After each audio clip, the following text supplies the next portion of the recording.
సొదొమ గొమొర్ర వైపు చూసి ఇది బాగుంది అనుకున్నాడు. అంటే లోతు ఉన్నటువంటి ఆశ ఏందో తెలిసిన నేత్రాశ. ఈ నేత్రాశ కనుక మనకు ఉన్నట్టయితే, ఈ నేత్రాశ ద్వారా ఉన్నట్టయితే అబ్రాము కుటుంబంలో ఉన్నటువంటి మనము ఆత్మీయ స్థితిలో బయటికి వెళ్ళవలసిన స్థితి ఏర్పడుతుంది. లోతుకే ఆశ ఉంది, నేత్రాశ ఉంది. సంఘంలో ఉంటున్నటువంటి నీవు నేను కానివ్వండి, ఎప్పుడైతే నేత్రాశ మనకుంటాదో, నేత్రాశ కలిగినటువంటి స్థితిలో ఉన్నట్టయితే అబ్రాము కుటుంబం అనబడిన సంఘములో నుంచి ఆత్మీయ స్థితిలో మనము బయటికి వెళ్ళవలసిన స్థితి ఏర్పడుతుంది. నేత్రాశ ఇక్కడ అంటున్నాను. మొదటి యోహాను పత్రికలో 2వ అధ్యాయం 15వ వచనంలో చూసినట్టయితే శరీరాశ, నేత్రాశ జీవపు డంబము, ఇవి తండ్రి వలన పుట్టినవి కాదు. మొదటి యోహాను పత్రిక 2వ అధ్యాయం 15-16వ వచనంలో చెప్తూ ఉన్నాడు. ఇక్కడ ఏంటంట? నేత్రాశ. నేత్రాశ లోతుకు ఉంది. లోతుకు ఉన్న కారణమును బట్టి లోతు అబ్రాము కుటుంబం నుంచి వేరు కావలసిన పరిస్థితి ఏర్పడుతుంది. లోకమునైనను లోకంలో ఉన్న వాటినైనను ప్రేమించకూడి. ఏంటంట? శరీరాశ, నేత్రాశ. లోతుకున్నది ఏంటో తెలిసిన నేత్రాశ. ఆ సొదొమ గొమొర్ర చూసి బాగుంది అంటున్నాడు. అబ్రాముని విడిచిపోనికి అతడు తీర్మానం చేసుకున్నాడు. నీవు ఒకవేళ లోకమున దేవుని తప్ప నువ్వు దేనన్నా ప్రేమిస్తున్నావా? నీ కంటికి కనిపించిన ప్రేమిస్తున్నావా? చూడండి, ఆది కాండములో మనం చూసినట్టయితే అవ్వ కూడా ఆ పండును చూసి రమ్యమైందనుకొని, బాగుందనుకొని ఆ పండును తిన్నది. అంత మట్టికి కాదు, తన భర్త విశ్వాసమును చెరిపేసింది. నేత్రాశ. ఆమె పండు తిన్నది. ఆ తర్వాత ఏం చేసింది తెలిసిన? తన భర్త దగ్గరకు వచ్చి భర్తకు తినిపించి భర్త విశ్వాసమును కూడా పూర్తిగా నాశనం చేసింది. నువ్వు చూసేదల్లా కూడా ఇది బాగుంటుంది అనుకుంటావేమో, నీ కన్ను చూసిందల్లా కూడా ఇది బాగుంటుంది అనుకుంటున్నావేమో. ఈ ఆశ ఏంటో తెలిసిన? ఇది నేత్రాశ. ఇది తండ్రి వల్ల పుట్టినది కాదు. మరలా చెప్తున్నాను, ఈ నేత్రాశ వల్ల లోతు కుటుంబం ఏమైపోయిందో తెలిసిన?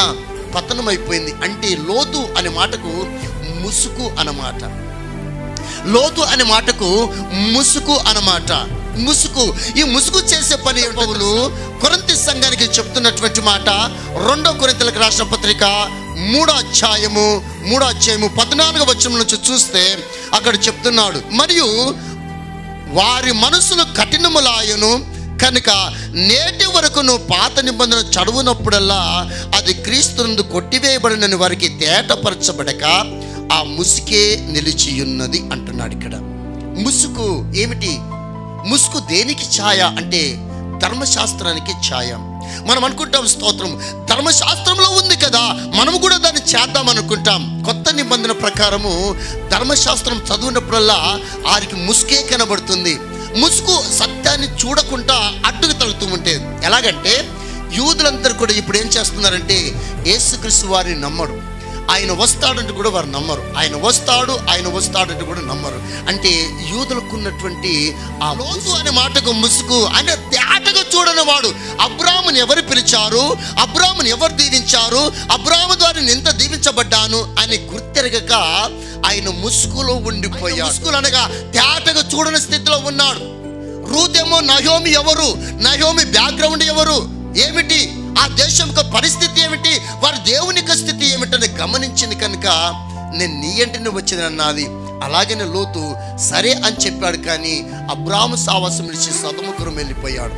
అంటే లోతు అంటే ముసుగులో ఉన్నవాడు, అంటే గుర్తెరగని వాడు. అలా మనం ఉండకూడదు. ఇంకా లోతు అనే దానికి లోతులో ఉన్నటువంటి ఇంకొక స్వభావము ఏమిటంటే ప్రతిష్టత లేనివాడు. ఈ ప్రతిష్టత లేనివాడు సొదొమ గొమొర్రకి వెళ్ళిపోయి ఏం చేశాడు?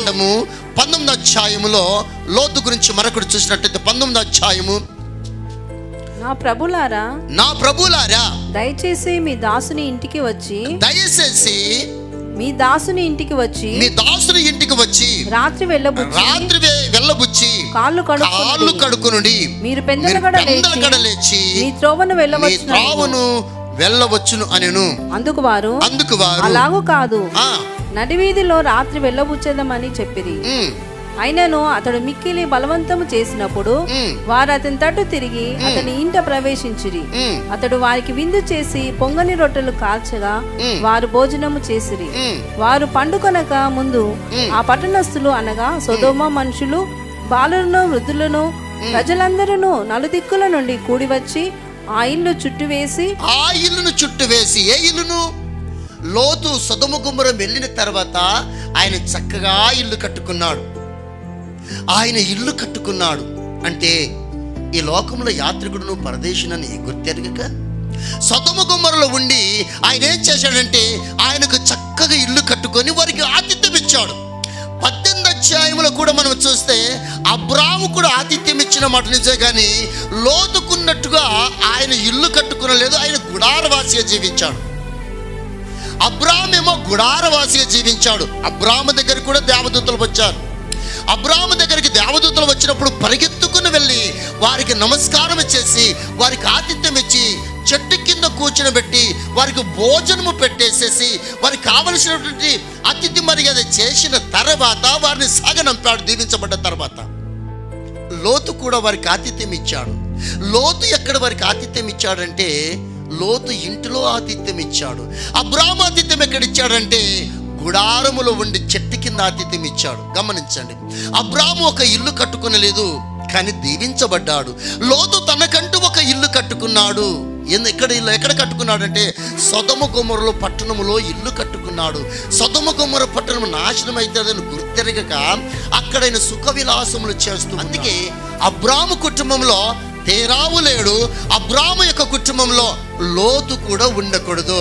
మన జీవితంలో ఈ లోతు లాంటి మనసు మనకున్నట్టయితే మనము కూడా అబ్రాము అనే విశ్వాస గుడారము నుంచి అనగా అబ్రాము కుటుంబం నుంచి మనము కూడా వెలివేయబడతాం. సంఘం అనే కుటుంబం లేక ఆత్మీయ జీవితం అనే నీ కుటుంబంలో తేరావు ఉన్నట్టయితే ఆ తేరావును బయటికి పంపించాలి.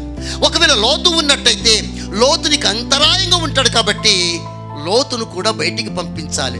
ఎందుకంటే అతడు ప్రతిష్టత లేనివాడు. ఆయన స్తోత్రం బలిపీఠం కట్టకుండా ఉన్నవాడు. అంత మట్టికి కాదు, ఆయన ఇల్లు కట్టుకొని అక్కడ సుఖ విలాసం చేస్తున్నాడు. అబ్రామేమో ఆయన గుడారం వేసుకొని అక్కడ బతుకుతుంటే ఈయన సొదొమలో ఇల్లు కట్టుకున్నాడు. అలాగే చూడండి ఇంకొకరు కూడా ఆదికాండము 33వ అధ్యాయం దానికి 17వ వచనంలో చూస్తే, అప్పుడు యాకోబు సుక్కోతునకు ప్రయాణమైపోయి తనకు ఇల్లు కట్టించుకొని తన పశువులకు పాకాలు వేయించను.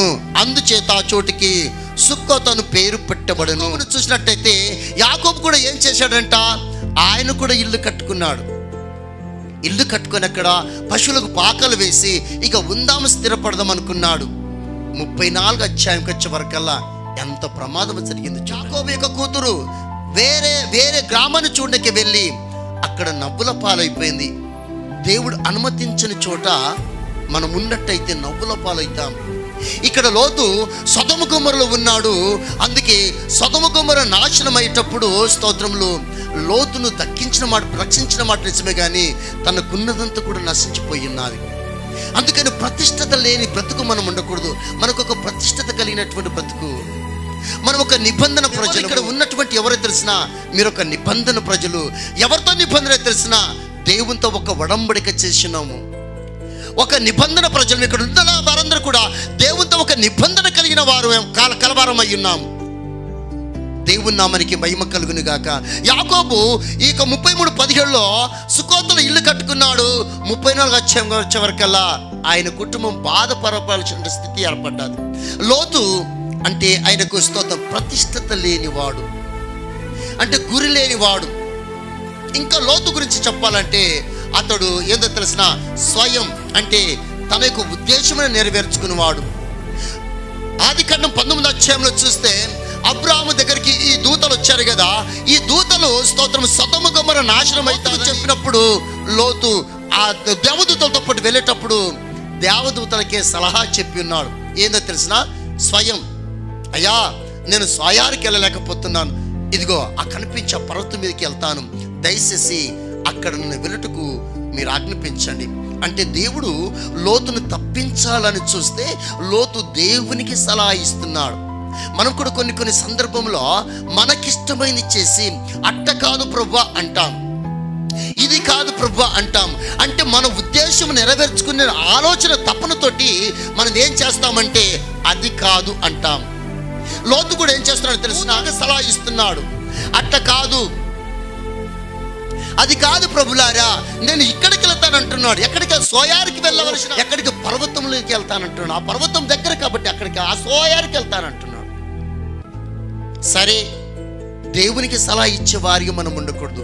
లోతులు చూసినట్టయితే ఒక ప్రతిష్టత లేనివాడు. లోతు స్తోత్రములు అబ్రాహాము సావాసం ఇచ్చిన వాడు. లోతు స్తోత్రము తన చిత్తము నెరవేర్చుకున్నవాడు. మన చిత్తం నెరవేర్చుకుంటున్నామా? మనము దేవుని ఇష్టం నెరవేరుస్తున్నామా? మన ఇష్టం నెరవేరుస్తున్నామా? మన ఇష్టం అన్నప్పుడు లోకంలో ఉన్నదంతా కూడా శరీరాశ, నేత్రాశ, జీవడంబము ఇవన్నీ మనము కలిగి ఉంటున్నామా? మనము ఆచార కర్మకాండాల్లో మనం కలిగి ఉంటున్నామా? లోకము యొక్క చేసినట్టుగా మనం చేస్తూ ఉన్నామా? ఒక నిబంధన ప్రజలం కదా మనము. నిబంధన ప్రజలమైనప్పుడు కూడా మనము లోకంలో లోకంలో ఉన్నదంతా కూడా మనం చేస్తున్నామంటే ఎంత దౌర్భాగ్యమైన జీవితం. అబ్రాహాము కుటుంబంలో ఉన్నామంటున్నాము, కానీ ఇవన్నీ మనం చేస్తున్నాం కదా. అందుకే లోతు ఒక గురి లేనివాడు, లోతు ఒక ప్రతిష్టత లేనివాడు, లోతు తన ఇష్టము నెరవేర్చువాడు.